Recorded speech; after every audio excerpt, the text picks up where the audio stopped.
저는 이혼 후 한국을 떠나 아이 셋과 미국에서 새로운 삶을 살고 있는 40대 후반 여자입니다. 큰아이가 한국 나이로 19살이고 막내는 이제 10살 되었습니다. 한국을 떠나온 지는 7년 정도 되었으니 이혼한 지도 그쯤 되었겠네요. 현재 프리랜서로 컴퓨터 관련 일을 하고 있고 새 아이와 먹고 살 만큼은 됩니다. 큰아이는 아직 어린데도 자기 대학 학비를 본인 힘으로 미리 벌겠다며 유튜브를 하는데 꽤나 소질이 있는지 한 달에 2,000달러도 벌고 그러더라고요. 딸아이가 하는 유튜브가 대체 어떤 세계인가 하고 둘러보다 보니 이런 사연 올리는 게시판이 많더라고요. 진짜인지 가짜인지 모를 법한 이야기를 보다 보니 제 이야기와 비슷한 사연 썰도 있고요. 그래서 저도 제 이야기를 한번 글로 적어 내려가 보면 어떨까 해서 이 새벽에 노트북을 켜고 타닥타닥 쓰고 있네요. 이혼을 왜 했는지부터 밝혀야겠군요. 전 남편이랑은 한국에서 소개팅으로 만났고요. 남들과 비슷하게 1년 반 정도 연애 끝에 결혼을 하게 되었어요. 저는 친정이 안 계십니다. 제가 10살 때쯤 사고로 두 분이 같이 돌아가셨고 그대로 저는 할머니 손에서 자랐어요. 그러다가 외삼촌이 계시는 이곳 미국으로 잠깐 건너와서 학교 다니다가 대학 때문에 다시 한국으로 들어온 케이스입니다. 덕분에 영어는 곧잘 하고요. 외삼촌 밑에서 일도 도와드린 덕분에 컴퓨터 쪽에 재능이 많았어요. 그래서 아이의 진로를 그쪽으로 정해 쭉 공부했고 전공 살려 한국에서 일했었죠. 사실 일 어느 정도 하다가 다시 미국 가서 아이의 영주권 얻어 자리를 잡으려고 했는데 전 남편 만나 결혼을 하게 되면서 한국에 놀러 앉게 되었었네요. 얘기만 들으면 한국, 미국 오갈 정도로 제가 여유롭게 살았던 것 같지만 딱히 그러진 않았고요. 그냥 평범한 축에 속했어요. 할머니가 편찮으셔서 저를 돌봐주실 수 없었기 때문에 어쩔 수 없이 외삼촌한테 갈 수밖에 없었던 거고요. 전 남편네가 잘 살았습니다. 전 남편네 집은 3대째 강남에서 살고 있었고 다들 못 풀려도 변호사 일 정도로 집안 사람들 전부 직업이 좋았습니다. 전 남편 역시 자세히 말할 순 없었지만 전문직이었고요. 당연히 결혼 반대가 심했었지만 남편은 제가 머리가 좋으니 유전적으로 자식들에게 좋은 IQ를 물려줄 것이라고 주장하며 결혼을 밀어붙였어요. 제가 IQ가 남들보다 좀 높은 편이긴 하거든요. 게다가 성격도 순한 편이니 시댁에서 결국 좋게 봐주어 결혼을 허락해 주시긴 했지만 돈도 뭣도 없는 여자라 그런지 살갑게 대해주진 않으셨네요. 제가 친정도 없고 모아둔 돈도 별로 없었기 때문에 시댁에서 집을 해주셨네요. 그 집은 아버님 명의였고 다른 사람한테 전세 주려다가 그냥 저희 살라고 비워주신 거긴 하지만 아무튼 서울 한복판에서 무리 없이 살게 된 건 어쨌거나 행운이라고 생각했어요. 그렇게 신혼생활 했고 저도 남부럽지 않게 행복했습니다. 물론 제가 친정이 없다고 시댁에서 저를 많이 무시했었고 그 때문에 이따금씩 부부싸움도 하긴 했지만 저도 뭔가 가스라이팅을 받아서인지 없는 집에서 이런 부잣집으로 이사왔으면 이 정도 시련은 감수해야 한다는 생각이 은연중에 있었던 것 같아요. 특히 신호 둘이 저를 붙잡고 자주 그렇게 이야기했습니다. 올케 정도가 우리 같은 시댁 만나는 건 정말 감지덕지지. 남편은 돈 잘 벌어. 시댁은 부자라서 서울에 집도 해줘. 내가 올케라면 매일 우리 부모님 계시는 방향으로 절 올릴걸? 당연하지. 막말로 남편이 바람을 피워도 참아야 하는 거지. 솔직히 말해서 개나 소나 다 피우는 바람인데 돈이라도 많아야 용서되지 않겠어? 바람도 피우고 돈도 없는 다른 집 남자들 좀 봐. 그러니까 집만 잘 사는 게 아니라 내 동생은 전문직에 돈도 잘 벌잖아. 올케는 결혼하자마자 일 관둬서 수입도 하나 없는데 우리를 직장으로 생각하고 모시는 것도 현명하지. 그러더라고요. 참고로 결혼하고 얼마 되지 않아 시댁에서 저 일 관두라고 하도 성화여서 울며 겨자 먹기로 퇴사를 했었습니다. 그래서 가정주부였지만 프리랜서 형식으로 가끔 일을 하긴 했었어요. 그걸 시댁에서는 너무 못마땅해 하더라고요. 가정주부가 집 살림이나 열심히 하지 코딱지만한 돈 번다고 나댄다고요. 그런데 제가 돈을 안 벌 수가 없는 상황이었습니다. 그 잘난 부잣집에 시집가서 왜 돈 없다는 소리를 했냐고요? 남편 연봉은 월 1억 이상이었는데 실수령은 600만 원 언저리였고 솔직히 아이돌 학비며 비싼 관리비며 생활비며 이것저것 제하면 딱히 여유롭지도 않았어요. 시댁에서 하도 영어 유치원 타령을 했기 때문에 한 달에 150만 원 가까이, 둘 합치면 300만 원이에요. 그렇게 애들 영유 보내고 또 학원 보내고 나면 수중에 몇백 안 남았었고요. 심지어 전 남편은 밖에서 사람 좋은 척하고 실제로는 허당인 인간이라 이 사람 저 사람 돈 빌려주고 뭐 하다 보면 정작 집으로 제때 월급 갖고 온 적이 없었습니다. 그렇게 살다 보면 저축도 어렵고 제 옷 하나 사는 것도 빠듯했어요. 시댁은 여유가 있지만 저희한테 도리를 바라셨고 남들보다 돈이 많아서인지는 몰라도 바라는 케이스도 남들과 달라서 모름지기 용돈이란 것은 기본 100만 원 이상이어야 만족하시는 분들이었습니다. 남들은 부자 시댁 만나서 좋겠다고 부러워했지만 실상은 빚 좋은 개살구, 그게 바로 저였죠. 거기다 저는 시댁에서 제일 최하위 서열이었고 친정이 없었기 때문에 할머니는 저 결혼하기 전에 돌아가셨어요. 외삼촌네는 당시 여전히 미국에 계셨고요. 그래서 명절에 시댁 친정 나눠서 왔다 갔다 할 일이 없었죠. 연휴 내내 시댁에서 일만 죽어라 하게 되는 거예요. 부자인데도 명절에는 사람도 안 쓰고 음식도 안 사 먹고 오로지 사람 갈아가며 음식하더만요. 그런데 다들 고급 인력이니 제일 만만한 제가 10에서 15인분 음식을 종일 다 만들어야 했고요. 남편은 연휴 때도 친구들이랑 놀러 나가기 바빠서 어느 순간부터 시댁은 아이들 챙겨 저만 가게 되더라고요. 물론 처음엔 안 그랬죠. 남편이 저랑 사귀고 싶다고 몇 개월을 쫓아다녔었고 결혼하고 나면 손에 물 한 방울 안 묻히고 살게 하겠다. 자기 재력 모르느냐 등의 가머니설로 저를 잔뜩 꼬셨었고 실제로 결혼하고 한 반년 정도는 남편도 잘하더라고요. 그런데 어느 순간부터 남편 눈에 콩깍지가 벗겨진 건지 저한테 딱히 말조심도 안 하고 저를 만만히 보고 대하더라고요. 그때부터 일 바쁘단 핑계로 밖으로 돌아다녔고요. 남편이랑 많이 싸우긴 했지만 솔직히 말해서 아이도 생겼고 남들 눈도 신경 쓰지 않을 수가 없어서 이혼은 차마 못했습니다. 게다가 저희 부부가 냉전인 걸 시댁에서는 귀신같이 알고 때마다 저에게 찾아와 온갖 명품들을 선물해주며 저를 달래주셨어요. 참 이상하다 생각은 들었죠. 평소에는 그렇게 말도 막 하고 본인들 필요할 땐 노예처럼 저를 부려먹으면서 제가 부부싸움 하면서 사내 안 사내 하면 제 눈치를 그렇게 보더라고요. 올케, 내 동생이 좀 부족하잖아. 똑똑한 올케가 좀 봐줘. 내 동생 올케 없으면 못 살아, 응? 그때 제가 눈치를 챘어야 했는데 아무튼 이 얘기는 뒤로 가서 더 할게요.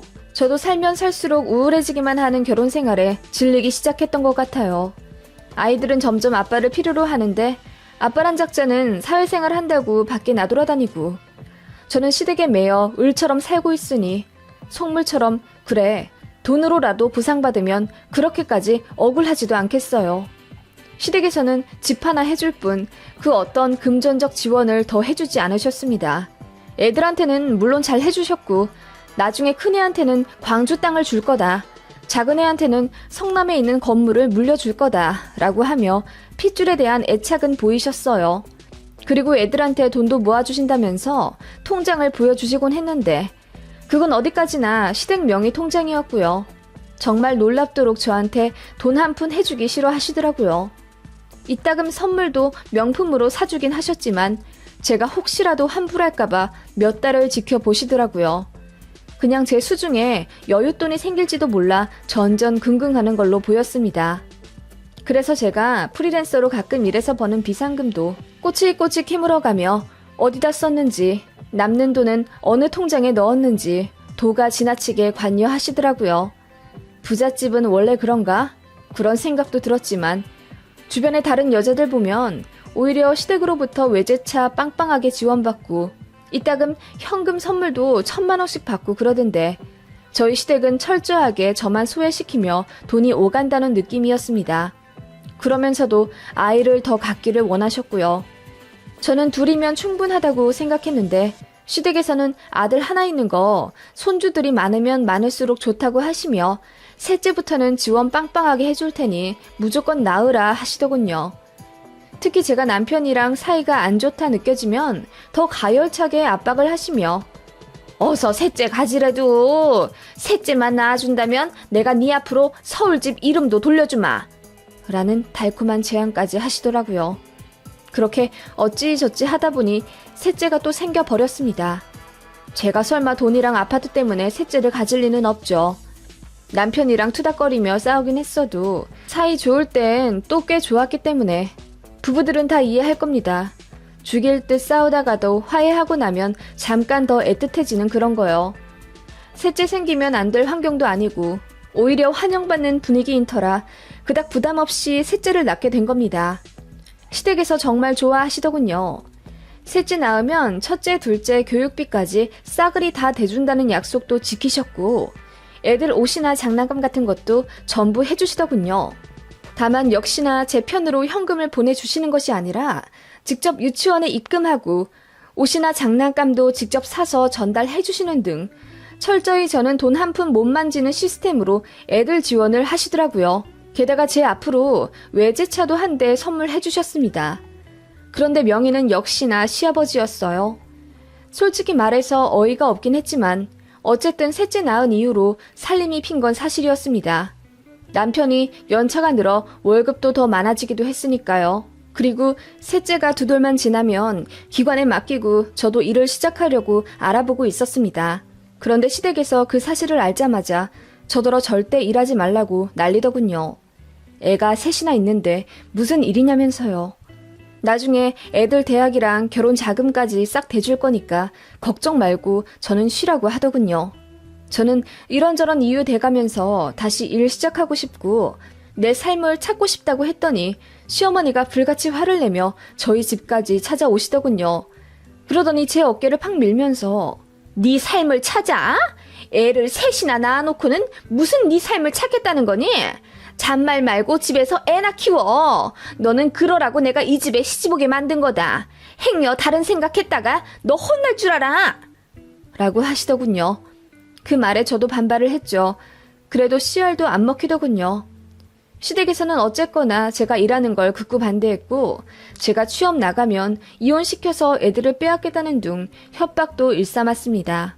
그 정도로 저를 집에 가둬두려 하셨고 경력을 단절시키려고 안간 힘을 쓴다는 느낌을 받았어요. 자연스레 남편이랑도 많이 싸우게 됐죠. 남편도 시댁 편이었거든요. 이래서 뭐해. 내가 돈을 적게 버는 것도 아니고 집도 있고 다 있는데 뭐가 아쉬워서 일한다는 거야. 돈이 다가 아니라 나도 공부한 게 아까워. 그리고 사회에 나가서 일하면서 제대로 숨 좀 쉬어보고 싶고. 돈 많은 사모님이 배부른 소리 한다. 자꾸 돈돈거리는데 솔직히 말해서 나한테 무슨 현금이 있다고 그래. 당신이나 시댁이나 절대로 나한테 돈 한 푼 실물로 안 쥐어주려 하시는 거 내가 십수년 동안 몰랐을 것 같아? 돈 때문이었니? 그럼 우리 집에다 말해서 다달이 너 용돈 넣어주라고 해? 그럼 되겠어?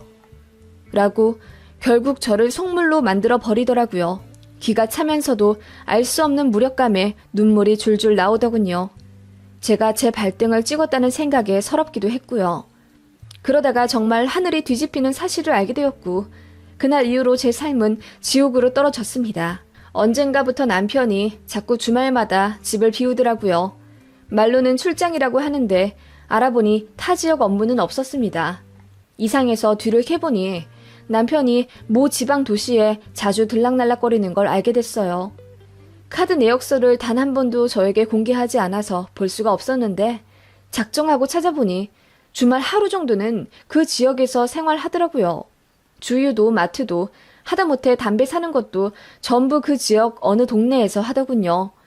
필시 이건 바람이라고 생각하고 제가 사람을 붙여 뒤를 캤습니다. 그랬더니 제 남편이 그 지방 모 아파트를 별장 삼아 거의 주마다 자주 간다는 걸 알게 됐어요. 바람이 확실했습니다. 누구랑 있는지는 한 번도 보여지지 않았지만 출입하는 사진도 찍었고 정말 증거는 한 달 동안 거의 다 모아서 발뺌할 수 없을 정도로 캐낸 뒤에 남편에게 들이밀었죠. 그랬더니 깜짝 놀라면서 역시나 아니라고 하더군요. 직장 관련 사람 집이라나? 제가 그 집 주소도 알아냈으니 바로 거기로 찾아가 보겠다고 했더니 남편의 반응은 예상 밖이었습니다. 찾아가 보더라도 우리 집에 먼저 가서 얘기해. 뭐라고? 우리 집? 시댁 말하는 거야? 그래, 우리 엄마한테 먼저 물어봐. 라고 하며 태연하게 있더군요. 저는 솔직히 남편이 저에게 울고불고 손이 발이 되도록 싹싹 빌 거라고 생각했습니다. 그런데 그 남자 뭘 믿고 그런 건지 천하태평하더군요. 바람 피운 게 저인지 그놈인지 어이가 없을 정도였습니다. 너무 열이 받아 시댁으로 쳐들어가 남편이 바람 피우는 게 확실한데 나한테 미안해하질 않는다. 이거 어떻게 해야 하느냐. 이혼하고 싶다. 라고 울고불고 따졌죠. 그랬더니 시부모님이 처음에는 놀랐지만 이윽고 놀랍도록 차분하시더라고요. 그러면서 시어머니가 아버님을 잠깐 밖으로 나가라고 하더니 저랑 단둘이 얘기 좀 하자 하시더군요. 무슨 말인가 싶어 황당하게 쳐다보니 세월도 많이 흘렀고 너도 아이 셋이나 있는 엄마이니 책임감은 강해지되 감정은 무뎌졌을 거라고 믿는다. 네? 그게 무슨 말씀이시죠? 너에게 말하지 못한 게 있어. 사실 그렇게 잘못되었다고는 난 생각 안 한다. 어쨌든 지가 한 실수, 지가 수습하려고 노력은 한 거니까. 물론 난 아직도 그 여자애가 마음엔 안 들어. 그건 꼭 알아둬라. 무슨 말씀을 자꾸 이렇게 어렵게 하시는데요.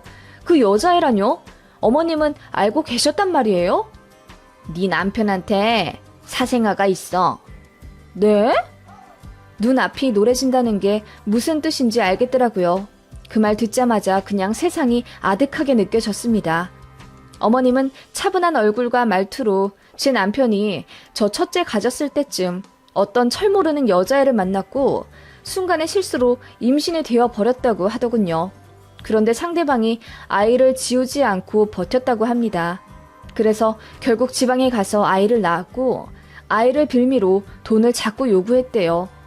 시댁에다가도 뻔뻔하게 손을 내밀고 그러길래 저한테 들킬까봐 돈도 해주고 집도 해주긴 했지만 아이가 커갈수록 거기서 요구하는 금액도 점점 커지더랍니다. 그래서 언젠가는 저에게도 들킬 거라는 생각을 하긴 했대요. 그리고 그거 감수하고 그 집에 돈도 끊을 거라면서 그런 얘기를 막 하면서 상처받은 제 생각은 일절 안 하고 혼자 울분에 차서는 걔가 얼마나 영악한지 아니? 아주 야가 빠졌다고. 어따 대고 돈을 자꾸 요구해. 걔한테 넘어간 돈만 벌써 3억이 넘어. 그러면서 뭐라는지 아니?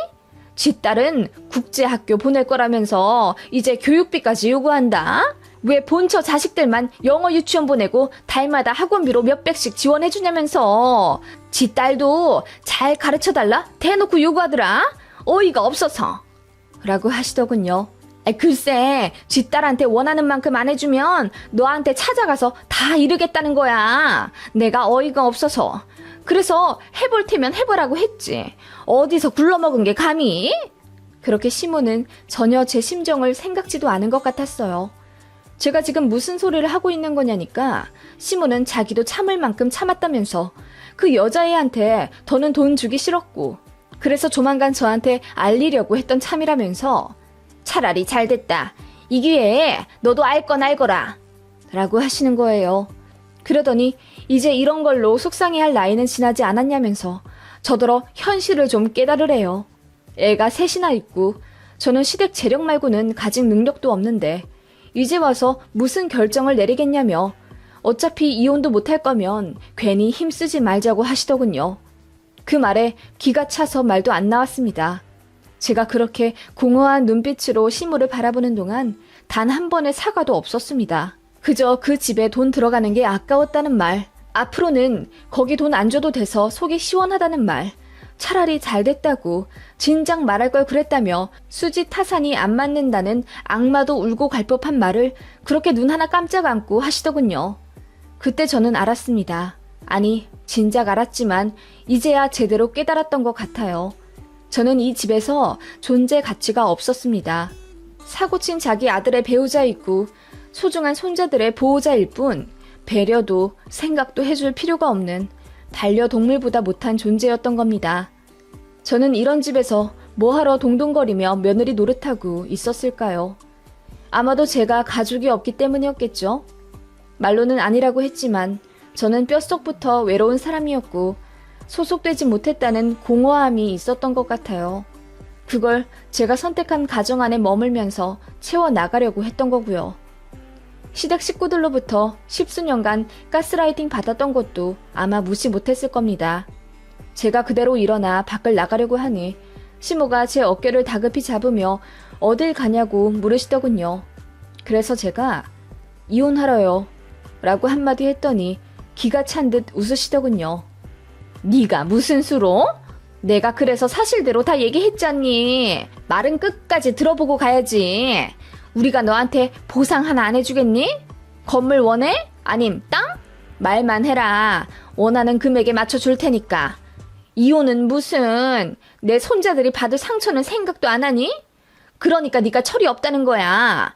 이 상황에서도 너는 엄마 노릇을 해야지. 라고 하시더군요. 건물이요? 땅이요? 그런 거 바란 적 없어요.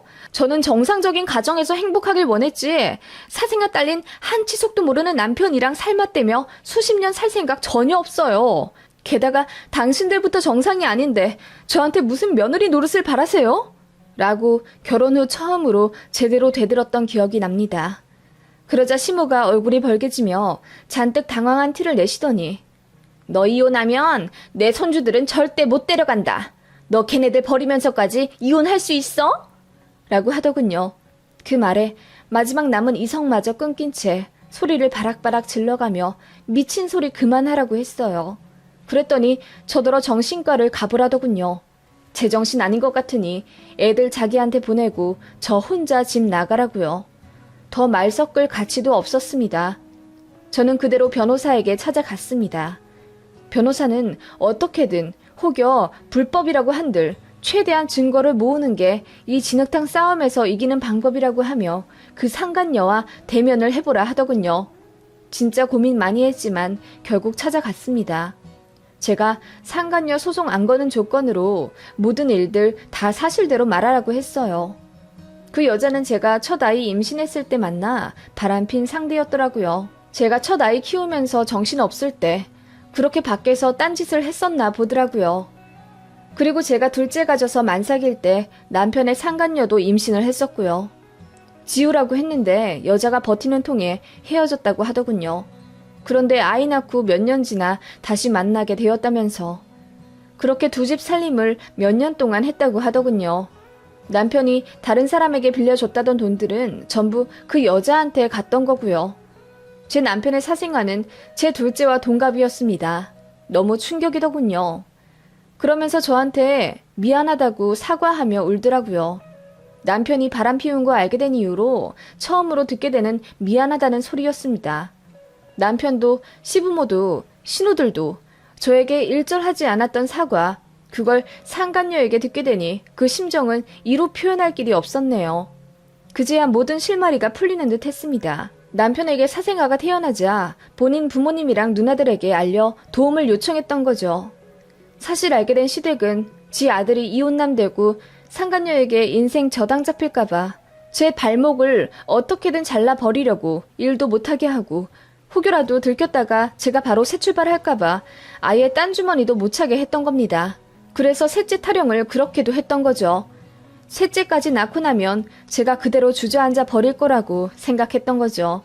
능력도 없고 돈도 없는 데다 애들도 많고 그러면 제가 이혼 생각을 전혀 못할 거라고 판단했나 보더라고요. 천만의 말씀 만만의 콩떡입니다. 저는 이혼 결심했습니다. 물론 앞날이 두려운 건 사실이지만 이런 비정상적인 집에서 아이들이 바르게 자라나길 원하는 건 어불성설이라는 걸 깨달았어요. 애들을 위해서라도 이혼을 하고 싶었습니다. 시댁에서는 난리가 났고 바로 변호사 선임하더라고요. 애들 빼앗길까 봐서인지 유책을 저로 돌리려고 안간 힘을 쓰대요. 그래서 내세운 게 제가 집안 살림 제대로 안 하고 나돌아다녔다는 거짓말이더군요. 그리고 다 들킬 거짓말을 하더라고요. 그 여자랑 그 아이는 모르는 사람이라고요. 저 정말 열심히 살림했습니다. 친정엄마가 없어서 부족하다는 시모 말에 충격받고 정말 노력 많이 해서 못하는 요리도 없고 집 정리도 수준급으로 잘해왔습니다. 황당하더라고요. 결국 저는 그 상간녀와 합의를 봤습니다. 가지고 있는 모든 외도 자료를 다 넘기지 않으면 한국에서 애 제대로 못 키울 거라고 했어요. 더럽지만 저도 온갖 협박 다해서 그렇게 자료를 받아냈습니다. 결국 남편의 오랜 외도, 그 아이와 남편의 유전자를 검사해 친자 확인도 받았으며 시댁에 대한 정신적 보상도 요구했습니다. 결국 100% 남편의 유책이 되었고 이혼 소송에서 승소했어요. 제가 원하는 조건은 위자료 최대의 양육비 월 300만 원이었는데 바로 인정이 되었고요. 그리고 예전에 저 셋째 낳으면 아파트 제 이름으로 넘긴다고 했던 약속이요. 시댁에서 막상 제가 셋째 낳으니 그거 관련해서 입을 싹 닫던데 그 일로 신우랑 얘기했던 대화가 있었기에 가뿐하게 증거로 제출할 수가 있었어요. 시댁에서는 아들도 이혼남되고 손주들도 빼앗긴 마당에 제가 서울 집까지 달라고 하니까 분개하더라고요. 그러거나 말거나 진행했습니다. 그리고 결혼 생활 10수년 동안 제가 시댁 일에 머슴처럼 불려가며 일했던 것들, 제가 며느리 노릇 남들보다 더 열심히 하고 살았던 거 전부 인정이 되어서 제 담당 변호사가 말하기를 자기가 한 재판 중에서 제가 역대급으로 많이 받았다고 하더군요. 물론 2년 반 동안 진행되던 재판이라 저는 살이 12kg나 빠질 정도로 밤낮이 고됐습니다. 아이들이 상처받지 않길 원해서 최대한 재판 과정은 노출 안 했고요. 시댁은 돈보다는 앞으로 손주들을 못 본다는 괴로움에 정신이 반 나가 있더군요.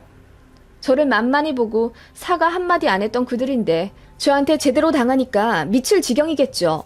그쪽에서 사과만 진정성 있게 했다면 어쩌면 결과는 달라졌을까요? 뒤늦게 울고불고 난리치며 미안하다고 무릎까지 꿇던 남편이었지만 저는 시댁 사람들 앞에서 깔깔 웃으며 지나갔네요. 귀신 보듯 허옇게 질리던 신우 둘 얼굴이 잊혀지지가 않네요. 시모는 거의 혼절 상태였지만 그러거나 말거나 신경도 안 쓰고 그대로 끝났습니다. 저는 그렇게 한국 생활 조금 하다가 첫해 대학 입시에 맞춰서 애들 다 데리고 미국 외삼촌네로 왔어요. 그 과정에서도 전 남편 포함 전 시댁 사람들이 울고불고 붙잡으며 제발 가지 말라고 하는 걸 저희 애들이 매몰차게 뿌리쳤네요. 알 거 다 아는 애들이라 이제 엄마 편 드는 거죠. 그 바람에 전 시모는 충격 제대로 받은 듯 하고요. 어쨌거나 한국에 있으면 아빠 없단 소리를 안 듣고 살 수는 없는 거고 저도 더 이상 한국에 큰 미련이 없기도 한데다 제가 하고 싶은 일 제대로 하고 싶단 생각에 미국행을 한 건데 생각보다 저희 아이들이 더 물 만난 듯 잘 지내고 있네요. 어릴 때 영어 유치원 다니고 저랑도 집에서 꾸준히 영어로 대화한 덕분인지 소통에도 문제 없고요. 저도 처음에는 바로 업무 시작하는 게 어려웠지만 적응 열심히 해서 지금은 능력 인정받으며 일 잘하고 있어요. 어쨌거나 이혼하면서 받은 돈들이 꽤나 두둑하기 때문에 애들 앞날도 걱정 없고요. 오히려 결혼 생활 할 때가 더 돈 쓰는데 눈치 보이고 그랬는데 지금이 훨씬 모든 것에 여유롭습니다. 애들도 학업적으로나 정서적으로나 훨씬 행복해 보이고요. 일단 제가 안정된 삶을 사니 애들한테도 영향이 가는 듯합니다. 아이들은 잘 자라요. 이쯤 되니 정말 전래동화처럼 제가 원래 살고 있던 곳에 아이들 셋을 끼고 올라온 선녀 같다는 느낌이 드네요. 결혼하기 전에 저 원래부터 미국에서 자리를 잡으려고 했었으니까요. 소중한 제 보물 같은 아이들을 얻게 해준 거, 그것 하나는 정말 전 남편에게 고맙네요. 그렇게 저는, 아니, 저와 제 아이들은 더 큰 행복을 찾아 매일매일 설레는 하루를 살고 있어요. 고통도 슬픔도 없는 이곳에서 평등하게 존중받으며 사는 삶이 얼마나 소중한지 다시금 깨닫게 되네요. 전 시댁에서는 혹시나 나중이라도 애들 못 볼까 봐서인지 양육비는 제때 주고 있고요. 비록 어리석었던 지난 날이지만 오래 머물지 않고 벗어난 저 스스로에게 인생의 실수는 한 번이면 족하다고 말해주고 싶습니다.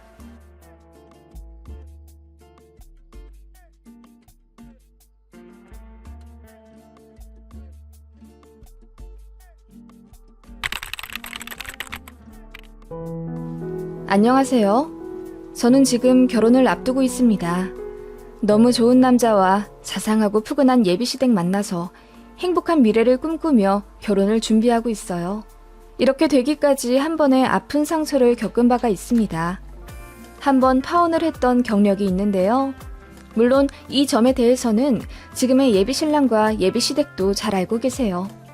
그때는 정말 너무 속상하고 힘들어서 술도 많이 마셨었는데 인생사 세용지마라는 말이 정말 딱 맞는 것 같아요. 그리고 다시 한번 반전에 반전을 거듭한 사건이 또 생겨버렸네요. 바로 파혼한 전 남친 엄마가 저희 집에 파출부로 왔었다는 건데요. 저희 엄마 중졸이라고 잔뜩 무시하며 가오잡았던 그 아줌마가 우리 집에 일하러 왔다가 저희 보고 눈이 동그래져서는 식은땀 흘렸던 거 생각만 하면 이런 사이다 앞으로도 없을 것 같아요. 저는 3년 전 남친이랑 결혼을 전제로 연애를 했었는데요. 전 남친은 대기업 대리였고 전 남친 아버지는 공무원으로 퇴직하셔서 연금 받고 계셨어요. 그 집 엄마는 평생 가정주부셨다고 했고요. 저희 부모님은 아버지가 운송업 하시고 어머니는 미용일 하십니다. 엄마 18살 때부터 미용일 하셔서 지금 40년 가까이 일하셨어요. 한 20년 전에 개인 샵을 내셨고요. 누구보다 성실히 그리고 정직하게 사시는 저희 부모님이 저는 세상에서 제일 존경스러웠습니다. 비록 주말까지도 바쁘게 일하시느라 저랑 제 동생은 할머니 집에서 먹고 자고 할 때가 많았지만 단 한 번도 부모님의 사랑을 의심해 본 적이 없을 만큼 저희 부모님은 자식들에게도 아주 애틋하셨어요. 저희 하고 싶은 거 다 해주고 싶다며 벌 수 있을 때 많이 벌겠다 하셨고 그 덕분에 저랑 제 동생은 배우고 싶은 거, 다니고 싶은 학원 거의 다 경험해보며 자랐습니다. 그 덕분인지 둘 다 공부 잘해서 대학도 잘 갔고 부모님 지원받아 유럽 여행도 둘 다 갔다 오고 그랬어요. 그런 다양한 경험이 다 득이 되었던 건지 제 동생은 외국에서 연봉 2억 정도 받으며 일하고 있었고요. 저는 한국에서 들어가기 어렵다는 외국계 회사 다니고 있어요. 훨씬 더 잘 사는 집 많겠지만 저는 단 한 번도 저희 집이 부족하다고 생각해 본 적 없고요. 저희 부모님도 저희에게 늘 어느 자리에서든 당당하게 어깨 펴고 살라고 가르치셨어요. 남들을 무시하진 않았지만 적어도 제가 부끄러운 사람이라고는 태어나 단 한 번도 생각해 본 적이 없습니다. 그렇게 20대 보내다가 어느 남자와 연애를 했고요. 그 사람이 바로 제 전남친이었습니다.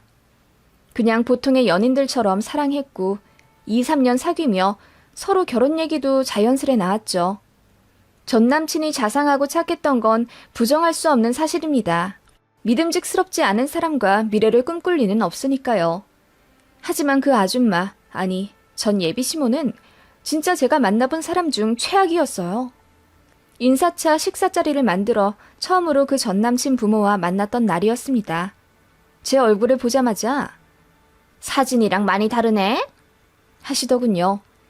제가 셀카를 잘 찍긴 하지만 그래도 딱히 얼굴이 모났다고는 생각 안 해봤는데 그 집 엄마는 절 보자마자 대뜸 생각한 이미지와는 다르다며 이마도 납작하고 턱도 작고 어쩌고 저쩌고 하면서 관상학적으로 너무 별로라는 이야기를 제 면전에서 하시더라고요. 기분이 너무 나빴죠. 왜 사람 외모 갖고 그러시는지.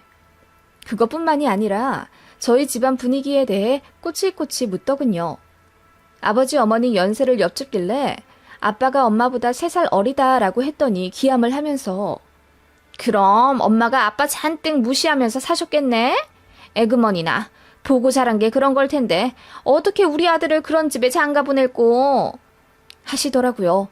제가 어이가 없어서 저희 부모님은 나이 상관없이 서로 존중하시고요. 저희 앞에서 다투신 적도 없으세요. 저는 그런 걸 보고 자랐는데 뭐가 문제되는 게 있을까요? 라고 했더니 그래도 연상연하는 아니다라면서 혀를 끌끌 차시더군요. 전 남친 부모님은 아버지가 어머니보다 10살이나 많으세요. 꼭 나이 때문은 아니겠지만 아무튼 그 집안도 엄청 가부장적이라서 남친 아버지가 어머니를 많이 무시하고 사셨댔고요. 본인이 정작 그런 대우를 받고 살면서 누가 누구더러 혀를 끌끌 차는지요. 게다가 저희 집안 돈이 얼마나 있는지 아예 대놓고 물어보시는데 솔직히 말하면 어른이 이렇게까지 교양이 없을 수 있나 하는 생각이 들더라고요. 집에 돈은 얼마나 있어? 결혼할 때 얼마나 해줄 수 있고? 아, 저도 잘은 모르겠고요. 혹시 현수 씨한테 얘기 못 들으셨어요? 저희 결혼은 저희 힘으로 하기로 했어요. 모자라는 건 일부 대출도 받고. 아니, 대출을 왜 받아? 양가에서 조금씩 도와주면 신혼부부 잘 살 수 있을 텐데. 물론 우리는 현수 형도 곧 장가 가야 해서 많이는 못 해주겠지만 그래도 너희 집에서 얼마 해줄 수 있지 않겠니? 너 장녀라면서? 그러면 집에서 좀 해주시겠지. 우리는 한 2천만 원밖에 못 해줘. 야, 너희 집에선 얼마나 해주시는지 한번 여쭤봐. 아니, 돈이 별로 없으신가? 너더러 양가 지원도 생각 말라셔? 아니요, 그럴 리가요. 저희 부모님은 해주신다고 하는데 제가 죄송하기도 하고 또 저희 뜻이 있어서요. 그때 전 남친이 급하게 끼어들며 엄마, 유리네 집이 우리보다 잘 산다고 했잖아. 아버님도 현역이시고 어머님도 지금 미용실 하시는 거 가연동에서 2층짜리 건물 통째로 쓰셔.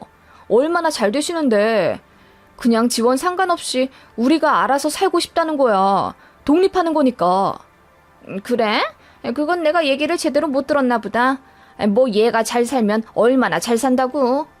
하시며 전 남친 엄마는 살짝 깨갱하시는 것 같더라고요. 얘기를 나누면 나눌수록 기분이 나빴습니다.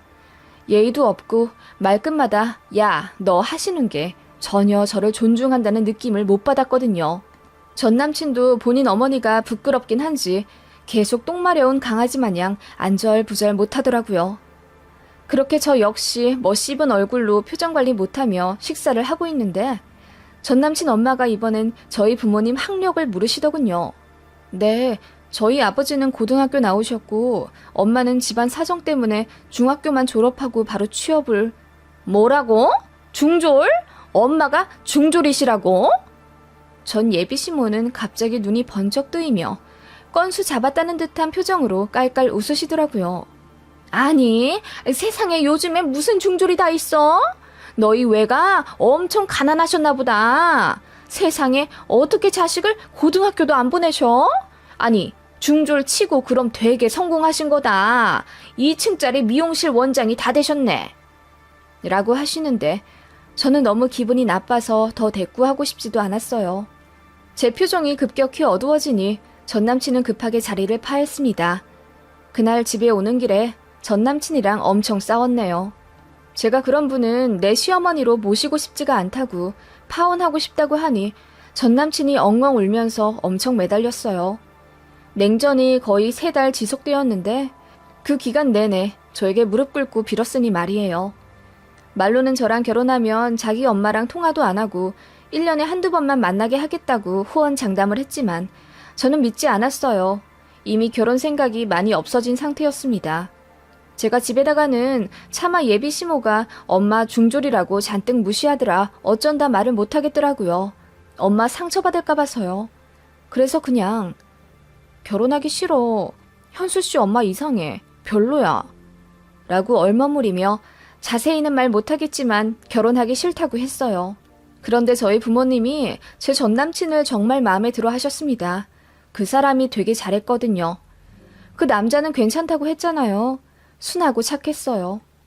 아무것도 모르는 저희 부모님은 이왕 결혼 얘기까지 나온 마당에 전 그러면 부모님들까지 다 같이 만나보자고 하셨고 전 남친도 이해 좋아라 하며 본인도 엄마랑 엄청 싸웠고 이제 말조심하기로 자기랑 약속했다며 안심하라고 하더군요. 그래서 부모님 의견도 있고 해서 상견례인 듯 아닌 듯 양가 부모님들까지 총 6이서 식사를 했습니다. 전 남친 엄마가 본인은 차 오래 못 탄다면서 자기네 집 쪽으로 와달라고 하시더군요. 그래서 제가 그 근처 한식당으로 잡았어요.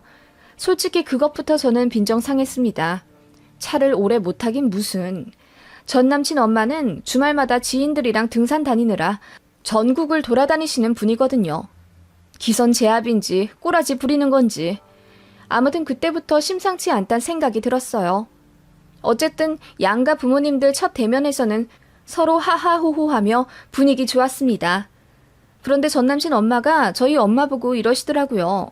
미용실 하신다더니 정말 헤어스타일이 고급스럽고 멋지시네요. 네, 고맙습니다. 그래도 중이 제 머리 못 깎는다고 전 제 머리 드라이 잘 못하겠더라고요. 저희 직원이 해준 거예요. 하며 엄마가 엷게 웃으셨습니다. 그랬더니 전 남친 엄마가 아, 본인이 하신 게 아니세요? 그럼 이제 사실대로 말할 수 있겠네요. 약간 노티가 나긴 하더라고요. 그 미용실 직원들 실력 좀 키워야겠어요. 하면서 웃으시더니 본인이 원래 거짓말을 못하고 직설적이라면서 이해해 달라고 하더군요. 저희 엄마는 순간 기분이 나쁘신 게 느껴졌지만 그래도 애써 웃으며 고객님이 되실지도 모를 뿐이니 피드백 잘 받아들여야죠. 그래도 저희 손님분들 중에서는 불만족하고 가신 분들은 없어요. 10년 넘는 단골분들도 많으신데요.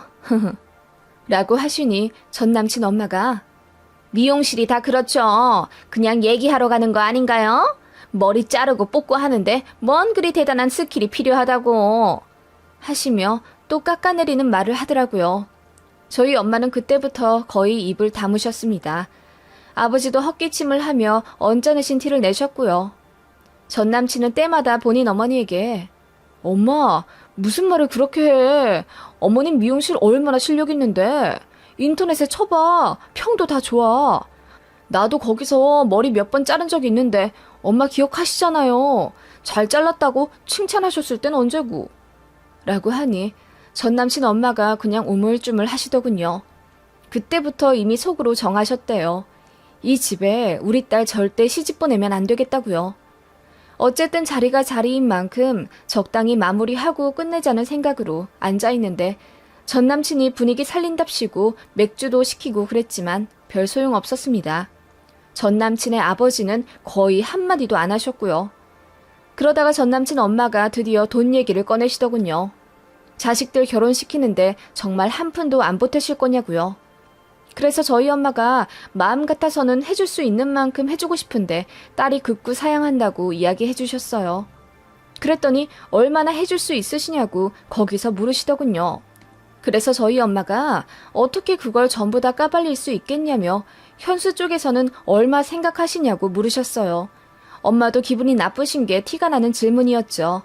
그랬더니 글쎄요. 우리 저기 땅이 하나 있긴 한데 지금 팔면 손해라서 한 2천만 원 해주고 나중에 그 땅 나눠서 현수 내주면 되죠. 우리는 나중에 줄 수 있다 치면 유리 쪽에서는 줄 수 있는 만큼 해줘야 하지 않아요? 요즘 애들 힘들어요. 대출을 뭐 받는다는데 요즘 이율 장난 아닌 거 아시죠? 애들 좀 도와줍시다. 하시더군요. 저는 필요 없다고 딱 잘라 말했죠. 그랬더니 전 남친 엄마도 기분이 나쁜지 그때부터 말수가 급격히 줄더라고요. 이제 적당히 자리 마무리하고 일어나려 하니 전 남친 엄마가 갑자기 그런데 자수성가를 하신 거죠? 듣자 하니 집이 어려워서 고등학교도 못 나오고 중졸이라고 하시던데 라며 학력 얘기를 다시 꺼내시더군요.